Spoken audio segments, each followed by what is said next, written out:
Hello, everyone. Thank you for being here.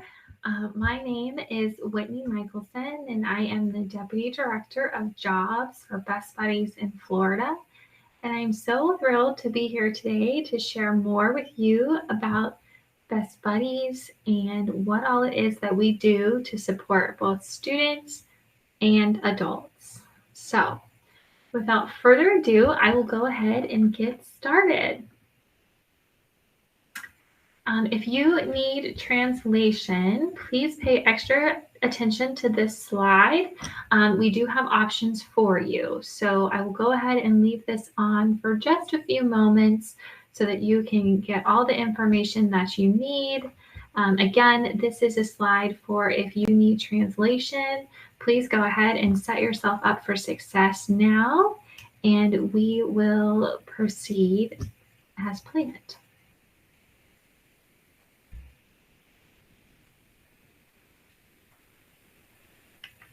Give another 15 more seconds or so on this translation slide, and then we will get started.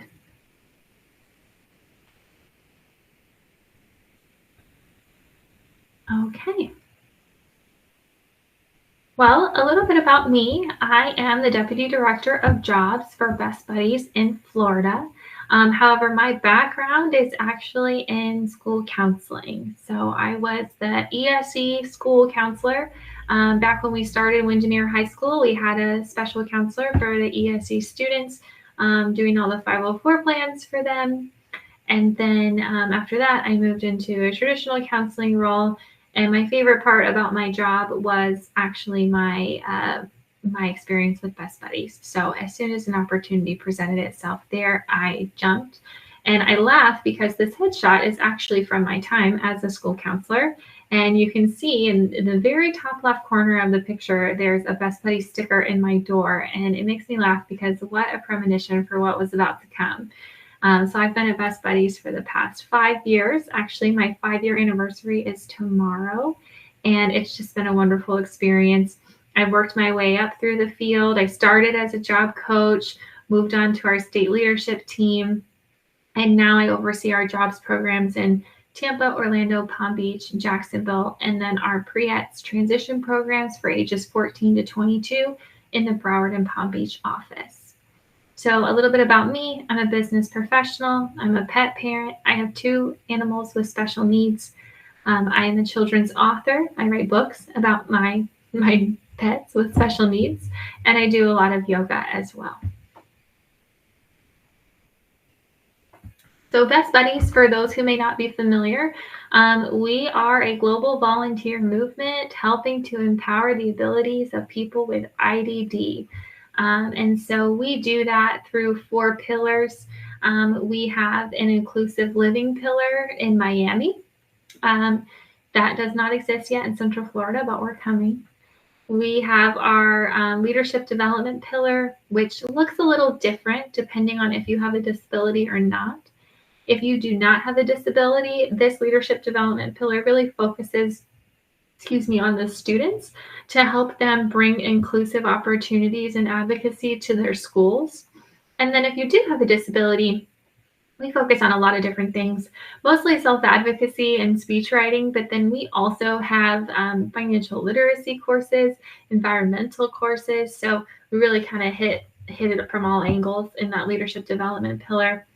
We have our one-to-one friendship pillar, which is probably what you're most familiar with if you've heard of Best Buddies before. That is where we take one student with a disability, pair them with a student without disabilities, and generate those genuine one-to-one friendships at the school level.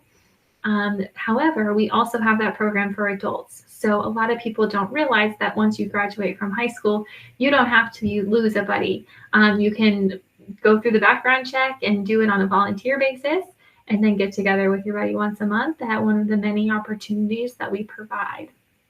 And then today, we're talking about our integrated employment pillar. So at Best Buddies, we call that Best Buddies Jobs, and that is what we're going to dive heavy into today. So again, Muriel posted in there, please feel free to post the questions you have in the chat. I'll do my best to answer those as we go through the presentation. And then we've been able to have kind of a Q&A at the end of every session so far. So if you have questions, please go ahead and post those there and I will come back around to them. And hopefully my presentation, my PowerPoint presentation has been quitting on me. So I really, really hope that it doesn't this time. But if it does, I appreciate your patience in advance. Oh, see, I said it and it happened. So bear with me.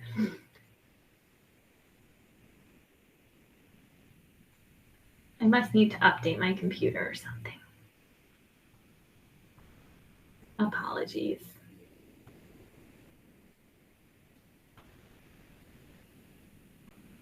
All right. I'm back in business. Okay. So what you can expect from today's session, you can expect real talk, right? So we're going to talk about employability skills, what it takes to become employed, what are some things you can be doing right now at home with your student to help them once they graduate, picking a supported employment vendor, what does that look like? How do I know who to pick? There's a lot of us. And so what can we do to make sure that you're picking the right one for you? Steps to obtain supported employment. So what's it going to take on both ends, all ends, to make sure that this happens for your child? And then working with your selected vendor. So what does it mean to work with a job coach? What is their role versus my role? Things like that.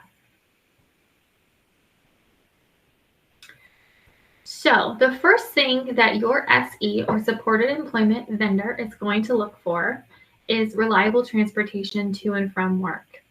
And I know that's so tricky in Orlando, but we also have access links. We have Uber, we have parent transportation. So please go ahead and utilize those resources that are available to you to help your child get to and from work. We want them to have a desire to work in the community, not just the family for them to want them to work, but we want the participant to want to work. That's when we see the most successful placements. No violent verbal or physical outbursts. We would really like those to be managed prior to coming to work. We are great job coaches, but we are not great behavior coaches. And so that's something that we really need to be managed before coming to work. And then they have to be able to become independent in their role. So do they need to be independent right away? No. But is that something we eventually need to strive for? Absolutely. And that's the goal of our program.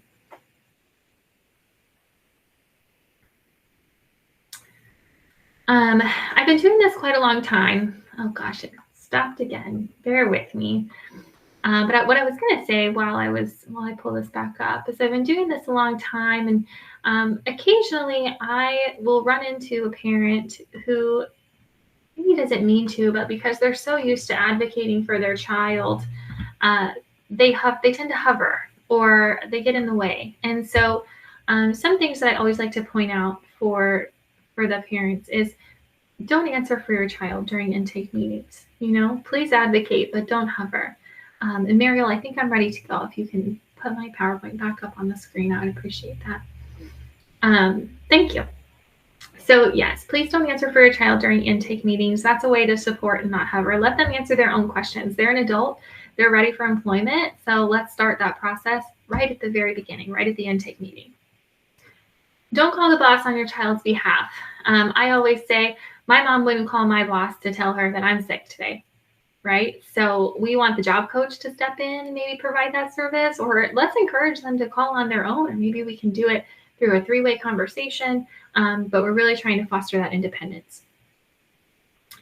Please do offer accommodation ideas to the job coach, though. We do want to know what works at home. You're the expert in your child, okay? So we're the experts in supported employment.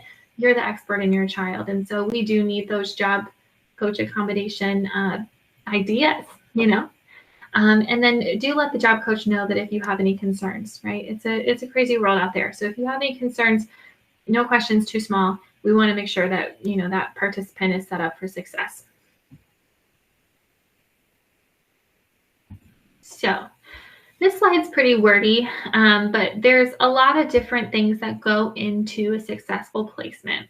And so I just like to point out what the different roles are of the team that's going to be working with your child. So we're going to start in that green box where it says VR role. If you hear nothing else from this presentation today, please hear this. If you want your child to have a job coach after graduation to work with them in their supported employment role, you must first go to vocational rehabilitation, or VR. That is your first step on the train, okay? You must first go to VR. We cannot even begin to start working with the family until we receive the referral from vocational rehabilitation. So what do? Why is it so important to go to VR first?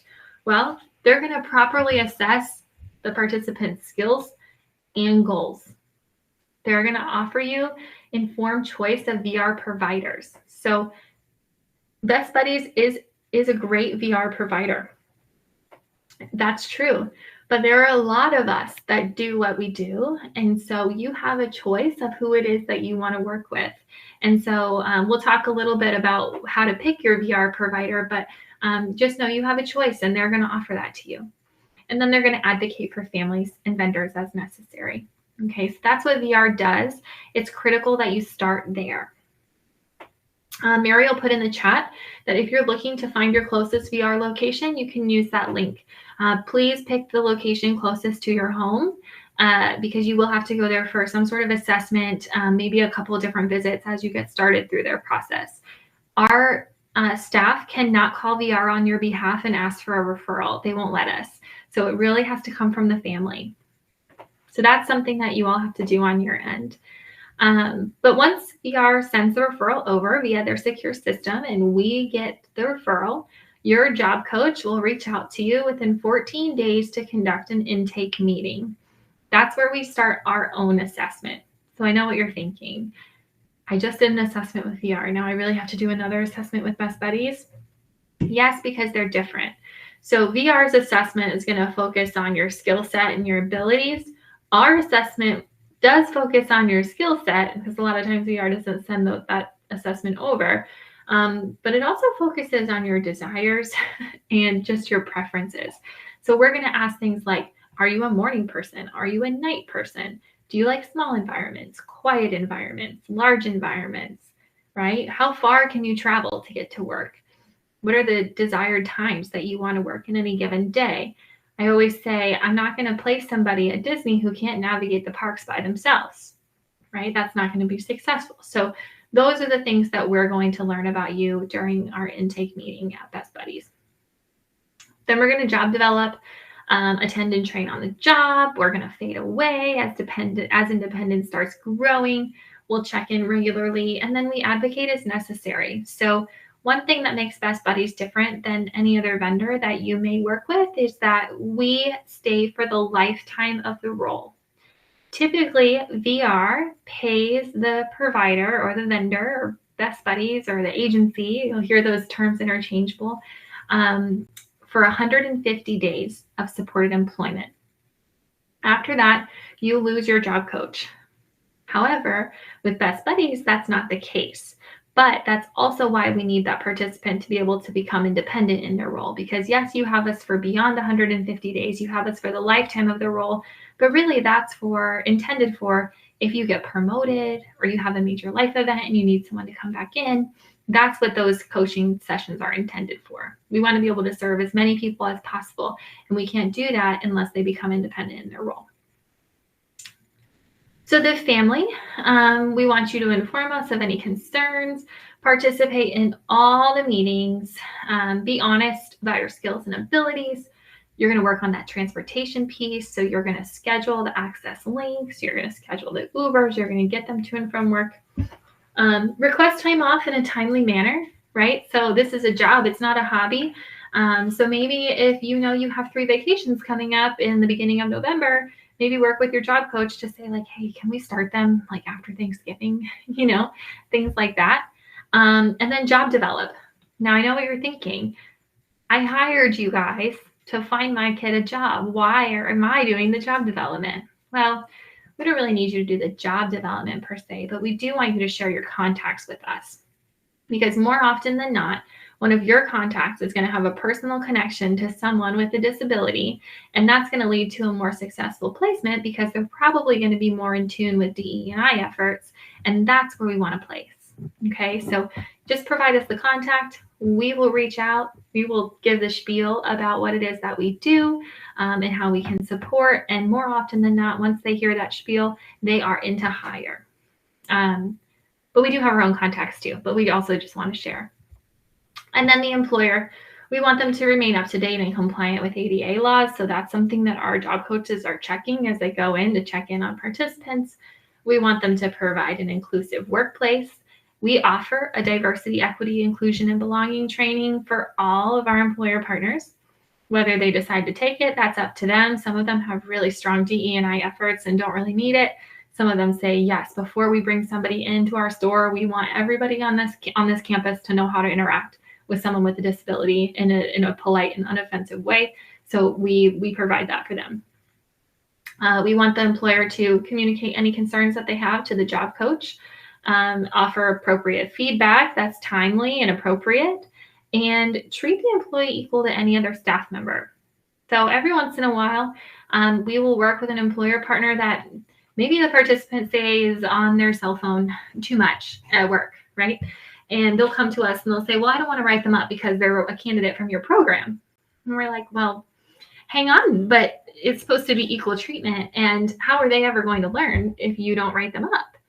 So what we can do is we can come in and we can definitely be a part of that conversation, make sure the participant understands what all is happening and how to, proceed from there. But we do want that equal treatment, and we do want them to receive whatever, punitive action someone else would receive that maybe doesn't have a disability, right? So you can't have it both ways. That's all about the equal treatment of someone with a disability, and that's what we advocate for.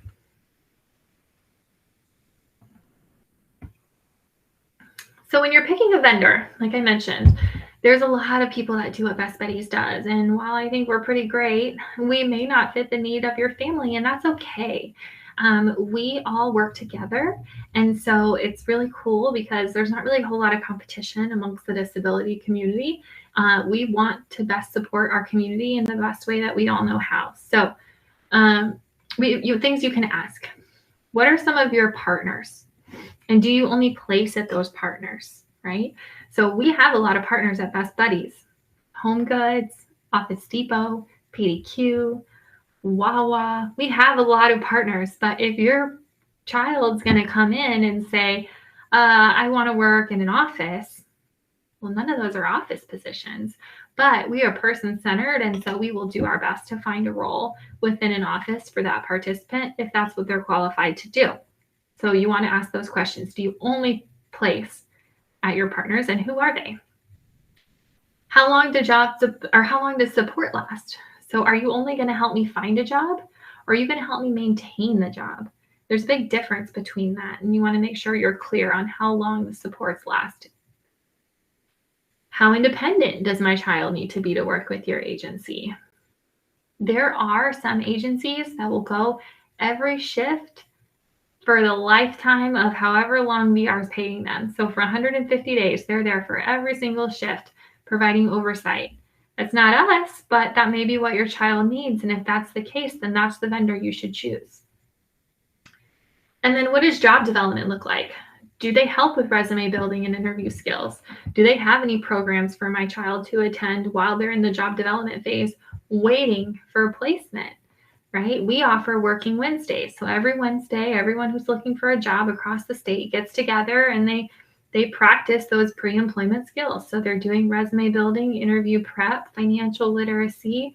They're talking with their peers about what they're excited about working, what makes them nervous about working.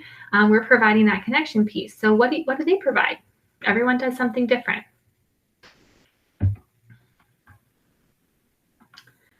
All right. So once you've picked your vendor, you know who you're going to be working with. What can you expect? Every agency is different, but generally you can kind of follow this timeline. So the first thing you're going to enter in, you're going to do some kind of assessment. You're going to work with that agency so that they can learn more about you. You can learn more about them and make sure that you're a good fit. Then you're going to begin the job development piece. This is also where we do the interview prep and resume building. Excuse me. Once we do that, We will actually attend interviews with the participant. So this can look different depending on the participant. Sometimes it's a typical interview, just like what you might expect, that you and I would go on. Sometimes, all the time, the job coach goes with the participant to the interview as an accommodation. So what does that mean? Well, I'm never going to answer a question for a participant as a job coach. But what I might do is say, if the employer says, tell me about a time you were on a team, I may reach out and say, hey, Johnny, you were on Special Olympics last year. Let's tell them about that. What did you learn from being a part of that Special Olympics basketball team? So I might help prompt some answers. For our participants who are nonverbal or maybe don't speak, I may ask for what's called a working interview, where the participant has the opportunity to showcase their skill set without the use of words. So if they're going to be doing food prep, I might say, hey, give us a few vegetables. Let us show you how we can prep this without using words. And let's prove to you that we can do the job, right? So those are just some ways that interviews may look a little different for your child. Then once you get the job, we're with you again, still every step of the way. So we are going to onboarding and orientation with the participant. We're filling out the new hire paperwork. We're learning all that we can about the company. We are training. We're training with the participant. And then as they become more independent, we start fading away. And fading away means we are finding natural supports at work. We make sure they know who to go to if they have a question, if we're not there. We make sure that they are independent in their role. We make sure they know how to clock in and out on time, go to lunch, come back from break, clock out on time and finish their day, what their closing activities are.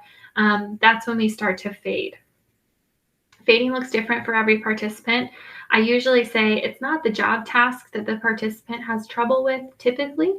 Usually it is the things that come along with having a job. So again, that time management piece, maybe appropriate communications at work, things like that. Those are the things that we are usually working harder on than the actual job itself.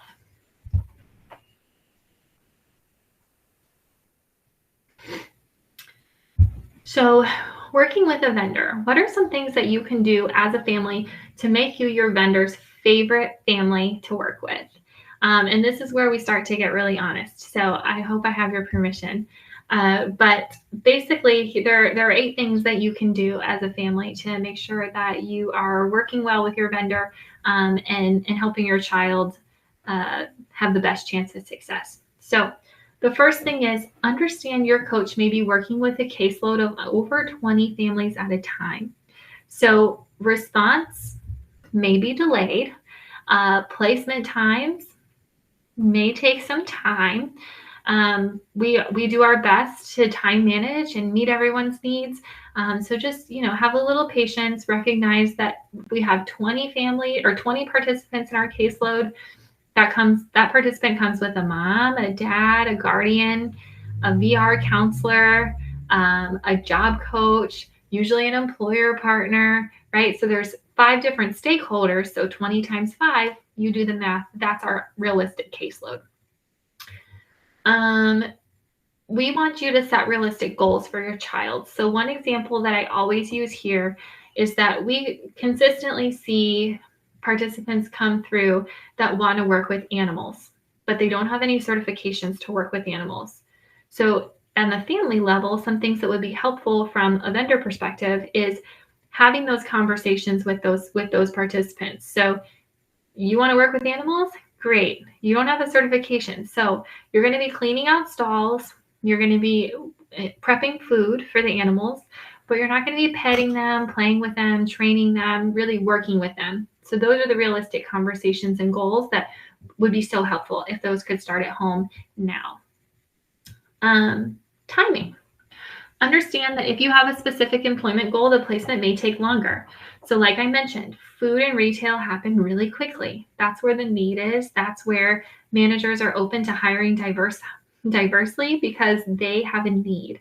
So if your child wants to work in admin post-pandemic, that's getting tougher because paper is getting eliminated. And if you are going to work as an admin assistant, you really have to be able to do all facets of the job. And something that I noticed that our participants typically struggle with is the phone tree. So they might be able to answer the phone and have the communication with that person, but the troubleshooting with whoever's on the other line is hard, but then also figuring out who to route the call to and how to route that out is tricky. So that's just an example of that piece. Update us. We love updates. When your child has a great day at work or they get Employee of the Month, we want to update and we want a picture. So those are great days when we get updates like that. Support, not hover, remember. See the earlier slide for details on that one. Participate. Help your job coach during the process. So if you have a contact, please share it. We want participation, and we want to work as a team to help your child achieve their goals. This is a big one, cell phones. You will have your child's job coach's cell phone number, more than likely. And with a caseload of over 20, when our families are not respectful of our time away from the office, that becomes a challenge. So if it's not an emergency and it's after hours, please utilize email so we can get back to you the next day. Please don't use the cell phone for emergency situations. We want to help as many people as we can, and we don't want to burn out. And so you will be one of our most favorite families if you just email us over the cell phone unless it's an emergency. And then trust the process, right? It's a new field. We don't have all the kinks worked out yet, but we are working with other agencies, and we all do work together to determine best practices. And so we try really hard to offer quality programmatic success for your child. So trust the process, trust us, but offer up your input too.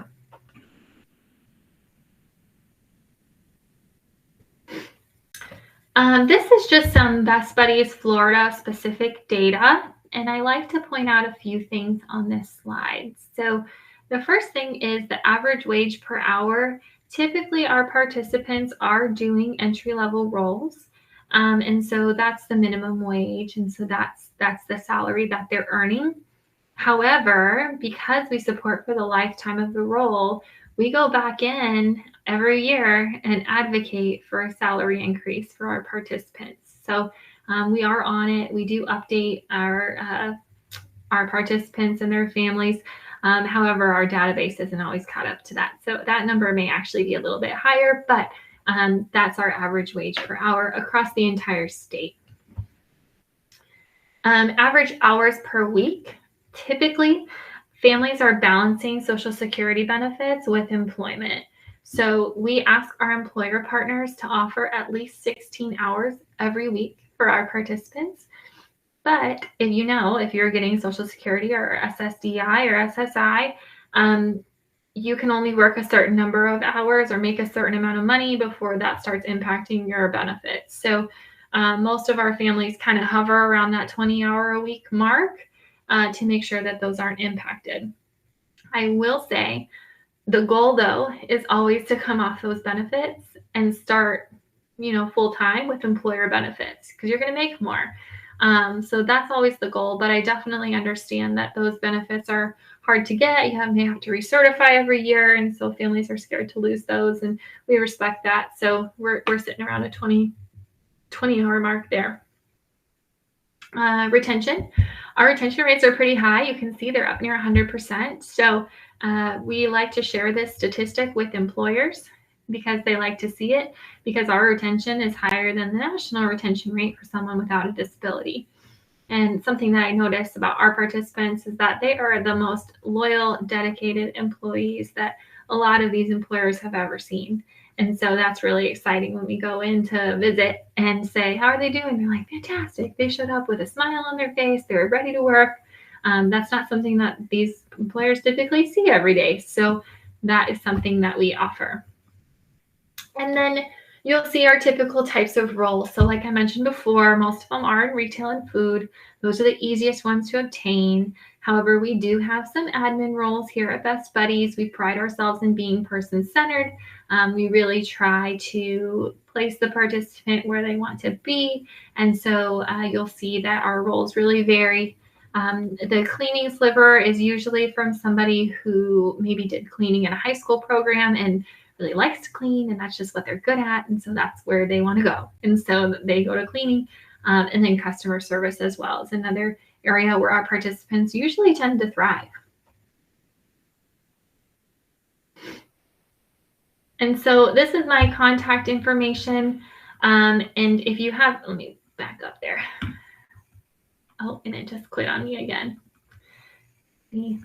This presentation, my PowerPoint's quit on me 3 times, so you guys are the lucky group. But let me share my contact info. Actually, it might be easier just for me to put it in the chat, so I'm going to do that. I'll put it in the chat for you. And if you have any other questions, this is the part of the presentation where I would love to answer any of your specific questions. No question is off limits or too specific about your child's needs. So please go ahead and utilize the chat for those, and I would be happy to answer any of those.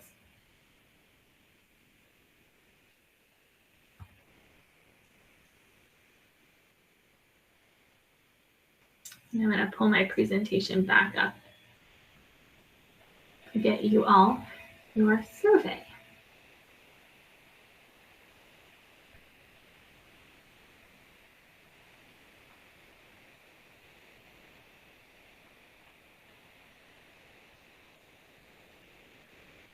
All right, there we go. And then this is the survey about the session today. So if you'll take a minute to scan that and go to the link provided, we would love to hear more about your experience in this session and what we can do to improve next time. And if you have any other specific questions, again, like I said, please utilize the chat. My email is in there. I'm catching up from being out of town this week. So if I don't get back to you on Monday, if you utilize that email, please be patient. But I am looking forward to connecting with each of you.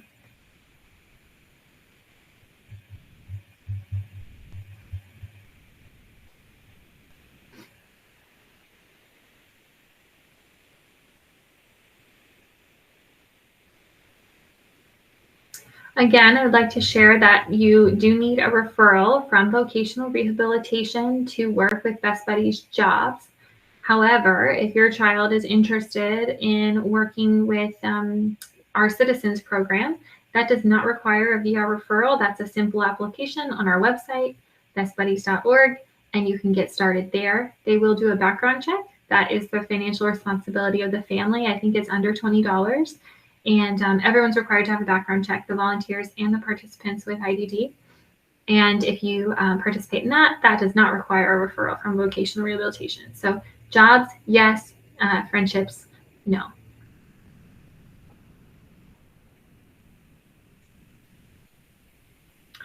One of the questions that we got in the last presentation as well was, at what age does my child become eligible for these programs?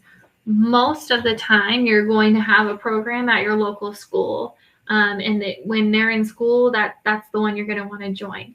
Once they graduate, that's when they become eligible. So I know that you can defer diplomas in Orange County until you're 22. Whether you're 18 or 22, it doesn't really matter. You just want to be graduated and not in any other kind of transition program. So if you're doing the transition program at the school, you've graduated, but you're 21, you're eligible, but it's going to be really hard to maintain that job. So we really want you to kind of finish whatever program it is that you are in and be ready to work. That's the goal of this program. So definitely graduation between the ages of 18 and 22. But then if you're past that or beyond that, or you have a friend who's maybe 45 and graduated a long time ago, we do work with those adults as well.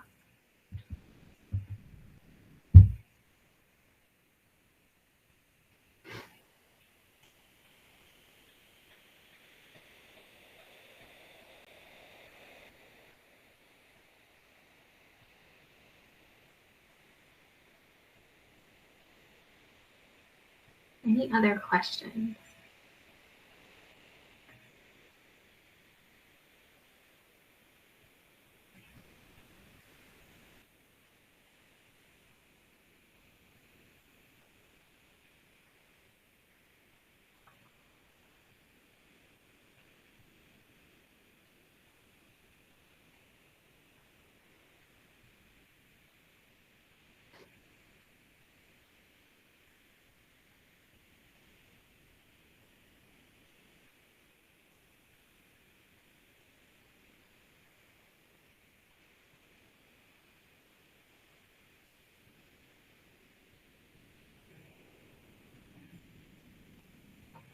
See, Muriel is dropping some links to order free books for your children in the chat. So if you click that link, you can get the virtual book fair icon to order a free book for your child. So please utilize all the resources that you guys all have available to you today. I know you're in for a great day of learning and engaging. So utilize everything that you possibly can.